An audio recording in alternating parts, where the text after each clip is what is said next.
আগামী ১২ তারিখ দুর্বৃত্তরা ভোট বাক্সে হাত দিলে তা প্রতিহত করা হবে বলে হুঁশিয়ারি দিয়েছেন জামায়াতের আমির ডক্টর শফিকুর রহমান। রোববার রাজধানীতে পৃথক ৩টি সমাবেশে তিনি কথা বলেন।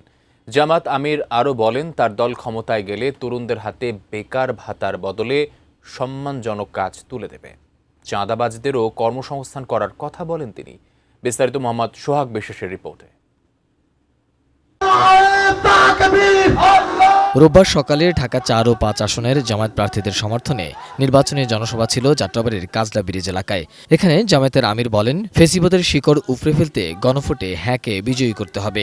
সমাজ থেকে চাঁদাবাজি দূর করতে জামাত ক্ষমতায় গেলে ব্যাপক কর্মসংস্থান করবে বলেও প্রতিশ্রুতি দেন তিনি।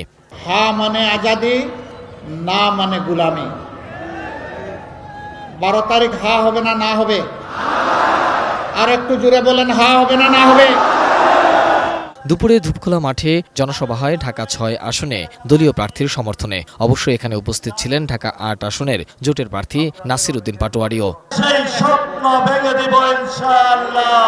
এখানে বিএনপিকে উদ্দেশ্য করে জামায়াতের আমির বলেন, যাদের ৩৯ জন প্রার্থী ঋণখেলাপি, তারা দুর্নীতিমুক্ত বাংলাদেশ করতে চায়।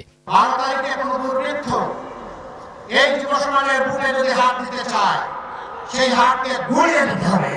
সকল সভ্য দেশের সাথে আমাদের বন্ধুত্বপূর্ণ সম্পর্ক থাকবে, কিন্তু কারো চোখ রাঙানি আমরা মেনে নেব। এরপর সন্ধ্যায় ঢাকা ৭ আসনের আলিয়া মাদ্রাসা মাঠে জামায়াতের আমির বলেন, বিভক্তি নয়, ঐক্যবদ্ধ জাতি গঠন করতে চায় তার দল।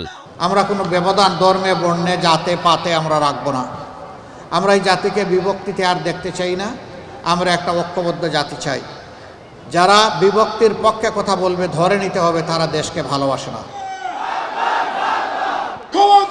আগামী ত্রয়োদশ জাতীয় সংসদ নির্বাচনের প্রচারণার চতুর্থ দিন।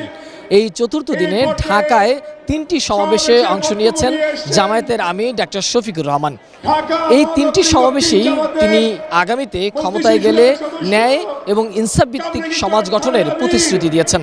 একই সাথে ক্ষমতায় গেলে চাঁদাবাজ মুক্ত বাংলাদেশ গড়ারও প্রত্যয় ব্যক্ত করেন জামায়াতের আমির ডক্টর শফিকুর রহমান। মোহাম্মদ সোহাগ বিশ্বাস, এটিএন নিউজ, ঢাকা।